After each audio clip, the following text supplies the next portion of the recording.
आपको दिखाते हैं सिर्फ 1 मिनट में पूरी खबर। स्पाइसजेट की एक फ्लाइट में पैसेंजर और केबिन क्रू के बीच में बहस के बाद पैसेंजर को गिरफ्तार कर लिया गया। हालांकि प्लेन में सवार दूसरे यात्रियों का कहना है कि मामले को जरूरत से ज्यादा तूल दे दिया गया।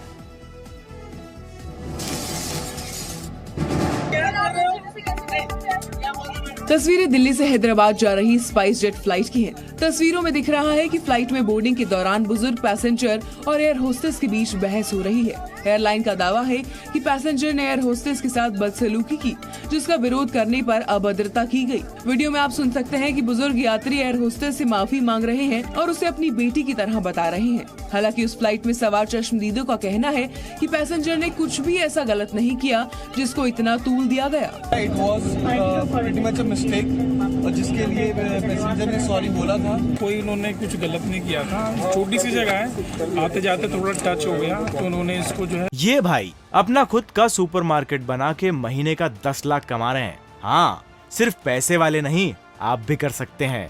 फ्रीडम ऐप को अभी डाउनलोड कीजिए। एक अलग रूप दे दिया। बिल्कुल प्रोबेबली एक्सीडेंटल है और ये चीज़ बहुत इलॉन्गेट करी गई है और ये चीज़ गलत है वाकई में।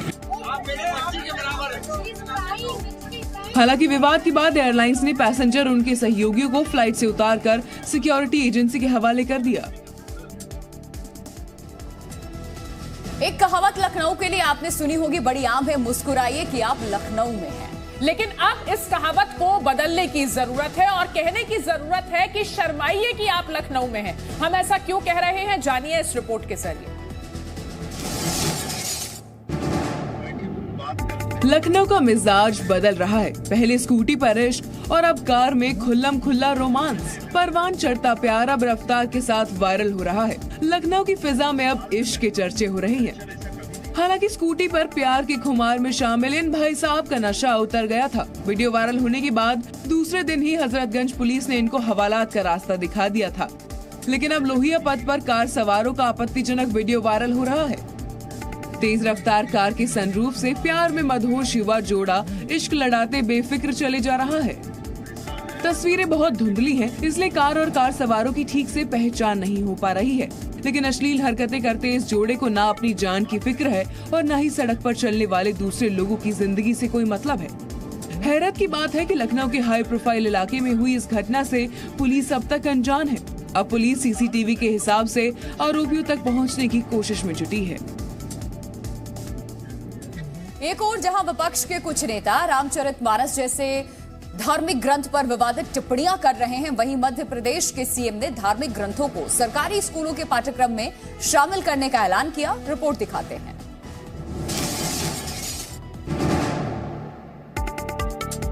मध्य प्रदेश के सीएम शिवराज सिंह चौहान ने सोमवार को राज्य के पाठ्यक्रम में बड़े बदलाव का ऐलान किया। शिवराज सिंह चौहान ने ऐलान किया कि आदि ग्रंथों के प्रसंग अब सरकारी स्कूलों में पढ़ाए जाएंगे। हमारे इन धर्म ग्रंथों की शिक्षा भी, मुख्यमंत्री होने के नाते भी कह रहा हूँ, हम तो शासकीय विद्यालयों में भी देंगे।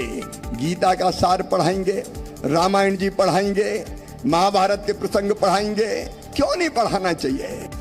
ये ऐलान करते हुए सीएम शिवराज सिंह चौहान ने विपक्ष पर भी जमकर हमला बोला और कहा कि ऐसे पवित्र ग्रंथों का अपमान सहन नहीं किया जाएगा। और ऐसे लोग जो हमारे इन महापुरुषों का अपमान करते हैं वो सहन नहीं किए जाएंगे। मध्य प्रदेश में हमारे इन पवित्र ग्रंथों की शिक्षा देकर हम अपने बच्चों को नैतिक भी बनाएंगे, पूर्ण भी बनाएंगे, शरीर, मन, बुद्धि और आत्मा इन सब का वो सुख प्राप्त कर सके, ऐसा बनाने का प्रयास करेंगे। कथावाचक पंडित धीरेन्द्र शास्त्री के समर्थन और विरोध में लगातार आवाजें बुलंद हो रही हैं। आरोप प्रत्यारोप के बीच बागेश्वर धाम सरकार धीरेन्द्र शास्त्री ने हमारे संवाददाता अंकुर त्यागी से बात की और लगातार उठ रहे सवालों के जवाब भी दिए। इन दिनों देश में चर्चा का केंद्र बने कथावाचक धीरेन्द्र शास्त्री ने अपने ऊपर लग रहे आरोपों को लेकर बड़ा बयान दिया है। जी न्यूज से खास बातचीत में धीरेन्द्र शास्त्री ने कहा है कि अगर भारत को हिंदू राष्ट्र घोषित कर दिया जाएगा तो ये सब रुक जाएगा। भारत में बार बार सनातन को टारगेट, बार बार रामचरितमानस को जहर फैलाना, राम की यात्रा पर पत्थर फेंकना, राम के ऊपर आरोप लगाना, भारतीय संतों पर आरोप लगाना, इससे अच्छा है भारत हिंदू राष्ट्र बनेगा तो इन सबका मुद्दा ही सुनो। खास बातचीत में धीरेंद्र शास्त्री ने ये भी कहा कि वो माइंड रीडिंग नहीं करते, बल्कि लोगों की परेशानी को बताने के साथ उसका समाधान भी बताते हैं। माइंड रीडिंग कैसे हो सकती? माइंड रीडिंग सामने व्यक्ति चाहिए और केवल बताना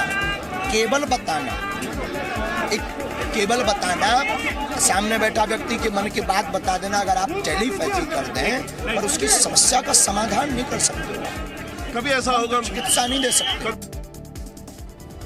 राहुल गांधी की भारत जोड़ो यात्रा इन दिनों जम्मू कश्मीर में है। सोमवार को जम्मू कश्मीर में राहुल गांधी ने कश्मीरी पंडितों के एक प्रतिनिधि मंडल से मुलाकात की और उनकी समस्याएं सुनी।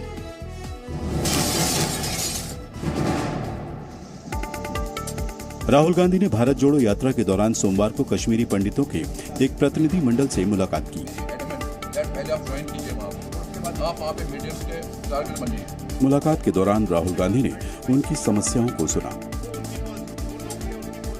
एक एम्प्लॉयज का इशू है जो पिछले 6 महीने से धरना बैठा है, जिसकी सैलरीज बंद है और government is very adamant that पहले आप ज्वाइन कीजिए वहाँ पे, उसके बाद आप वहाँ पे मीडियम्स के टारगेट बन जाइए, तब आपको सैलरी। राहुल से बातचीत के दौरान प्रतिनिधि मंडल ने सरकार की नीतियों पर सवाल खड़े किए। ये आपका फेलियर है वहाँ पे, और अब इंटरनेशनल मीडिया को बता रहे हैं कि वहाँ पे हालात ठीक है। हमें तब तक रिलोकेट कीजिए कहीं पे आउटसाइड वैली, जब आपके हालात ठीक हो जाएंगे हम वापस चले जाएंगे। प्रतिनिधि मंडल का कहना है कि सरकार इस मुद्दे का हल ही नहीं चाहती। They don't want to solve the problem, क्योंकि it keeps the Hindu-Muslim issue alive in the country. Bharat में G20 की बैठकें शुरू हो गई है। G20 की बैठक दरअसल भारत के लिए एक बड़ा मौका है, जो पूरी दुनिया में देश की बढ़ती हैसियत की बानगी भी है। लेकिन इस पर आतंकियों की भी नजर है। खुफिया एजेंसियों को जो इनपुट मिले उसे देखते हुए सुरक्षा एजेंसियों की मुस्तैदी बढ़ गई है। रिपोर्ट देखिए। भारत में G20 की बैठकों का दौर शुरू हो गया है। इस साल भारत G20 की अध्यक्षता कर रहा है। इसकी सबसे बड़ी बैठक यानी शिखर सम्मेलन दिल्ली में होना तय है। इस शिखर सम्मेलन में दुनिया 20 बड़े मुल्कों के राष्ट्राध्यक्षों के साथ यूरोपियन यूनियन और यूनाइटेड नेशन और वर्ल्ड बैंक के प्रमुख भी हिस्सा लेंगे। लेकिन इस आयोजन पर अब आतंकी साजिश का खतरा मंडरा रहा है, जिसके मुताबिक आतंकी भीड़ वाले इलाके में लोन वुल्फ अटैक कर सकते हैं। आतंकी हमले के लिए विरोध प्रदर्शन की आड़ ले सकते हैं। उनकी निशाने पर पुलिस और सैन्य अधिकारी हो सकते हैं। सांप्रदायिक माहौल बिगाड़ने की भी साजिश रची जा रही है। इन हमलों को आईडी और ड्रोन के जरिए अंजाम देने का इनपुट है। खुफिया एजेंसी के सूत्रों के मुताबिक इन साजिश के तार पाकिस्तान से जुड़ रहे हैं। तैयारी इतनी सख्त रहे, इतनी अच्छी रहे कि इस तरह की कोई जो इवेंचुअलिटी है वो ना वापरे, तो नहीं होगा कुछ। पूरे देश में G20 की 152 बैठकें होंगी, जिसमें 7 बैठकें दिल्ली में होंगी और इन बैठकों को आतंकी हमलों से महफूज रखने के लिए दिल्ली पुलिस पूरी तरह तैयार है। यूपी के कौशाम्बी में चंगाई सभा का एक वीडियो वायरल होने के बाद जिला प्रशासन ने मामला दर्ज कर लिया है। दरअसल हिंदू जागरण मंच ने इस वीडियो के सामने आने के बाद इस सभा में धर्मांतरण किए जाने का आरोप लगाया था।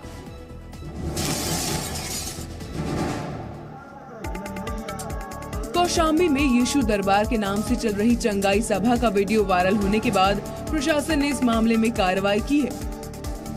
दरअसल इस सभा का वीडियो वायरल होने के बाद हिंदू जागरण मंच के सदस्यों ने इस पर धर्मांतरण का आरोप लगाते हुए जिला प्रशासन से इसकी शिकायत की थी।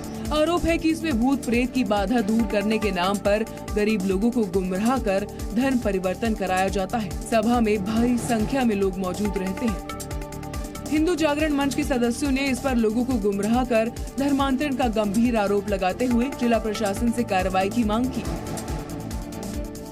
देखिए, इस बारे में एक वीडियो वायरल हुआ था, कई वीडियो वायरल हुए थे, जिसकी थाना पिपरी से जांच कराई गई थी।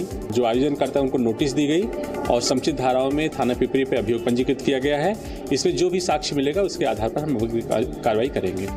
फिलहाल पुलिस ने मामला दर्ज कर जांच शुरू कर दी है। पहाड़ों पर हो रही बर्फबारी का असर मैदानी इलाकों पर जल्दी ही पड़ सकता है। मौसम विभाग ने अलर्ट जारी किया है कि यूपी, मध्य प्रदेश और राजस्थान में मौसम का मिजाज बदल सकता है।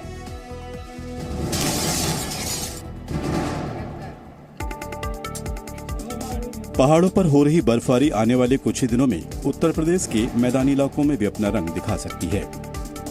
मौसम विभाग के मुताबिक कुछ राज्यों में बारिश तो कुछ में ओले तक गिर सकते हैं। मौसम विभाग ने कई राज्यों में बारिश का अलर्ट जारी किया है। यूपी में तो कई जिलों में ओले गिरने के आसार हैं। वहीं मध्य प्रदेश के कई जिलों में तेज हवाओं के साथ बारिश होने की संभावना है। राजस्थान में भी हल्की बारिश का अलर्ट जारी किया गया है। सोमवार को कानपुर और उन्नाव में मौसम ने करवट बदली और तेज बारिश के साथ ओले भी पड़े। इसके अलावा पूर्वांचल के कई जिलों में बारिश हुई है। वाराणसी, आजमगढ़, गाजीपुर, मऊ, बलिया समेत कई जिलों में बारिश हुई है। मौसम विभाग के मुताबिक पश्चिमी विक्षोभ यानी वेस्टर्न डिस्टर्बेंस की वजह से मौसम में अभी बदलाव दिखेगा। हालांकि इसका असर किसान की मेहनत को खराब भी कर सकता है। जम्मू कश्मीर और लद्दाख में मौसम विभाग ने भारी हिमपात की चेतावनी दी है। बर्फ की वजह से दोनों राज्यों में जिंदगी पर ब्रेक लग चुका है। रिपोर्ट देखिए। जम्मू कश्मीर और लद्दाख की पहाड़ियों पर लगातार बर्फबारी जारी है। देवदार और चीड़ के पेड़ बर्फ से लदे नजर आ रहे हैं। घरों से लेकर सड़कें और गाड़ियां भी मानो बर्फ में जम गई हैं। जम्मू कश्मीर और लद्दाख में पिछले कई दिनों से बर्फबारी जारी है। मौसम विभाग ने भी 25 जनवरी तक बारिश और हिमपात की भविष्यवाणी की है। करीबन 3 से 4 फीट बर्फ जो है अभी और यहाँ पर होने वाली है और इसी तरह से मैदानी इलाकों में भी हल्की बर्फबारी और बारिशों का सिलसिला जारी रहेगा, जिससे मैं आपको बता दूं जो सरफेस ट्रांसपोर्ट है या एयर ट्रैफिक है वो जो है कहीं ना कहीं उस पर प्रभाव पड़ेगा। बर्फबारी की वजह से जहां कई रास्ते बंद हो गए हैं, वहीं उड़ानों पर भी असर पड़ा है। दिन के तापमान में भी 4 से 5 डिग्री की गिरावट देखी गई है। कश्मीर घाटी और लद्दाख में बर्फबारी के बाद सैलानियों की आमद भी तेजी से बढ़ी है। वहीं जम्मू कश्मीर के मैदानी इलाकों में बारिश के साथ कड़ाके की ठंड भी बढ़ी है। दुनिया के कई हिस्सों में ठंड और बर्फबारी का कहर जारी है। क्रोएशिया के कई इलाकों में तो 2 मीटर यानी 6.5 फीट से भी ज्यादा बर्फ जमी हुई है। रिपोर्ट देखिए।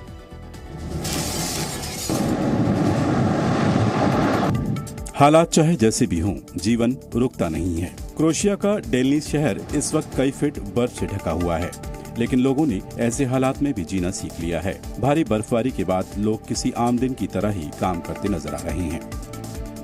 मौसम विभाग ने भी शहर के लिए अलर्ट जारी किया है और लोगों से सावधानी बरतने को कहा है।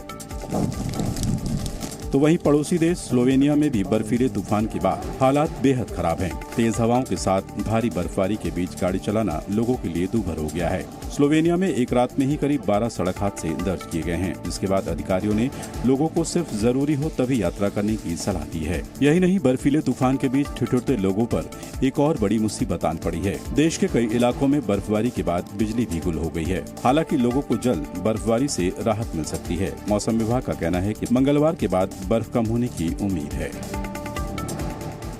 ये भाई अपना खुद का सुपरमार्केट बना के महीने का 10 लाख कमा रहे हैं। हाँ, सिर्फ पैसे वाले नहीं, आप भी कर सकते हैं। फ्रीडम ऐप को अभी डाउनलोड कीजिए।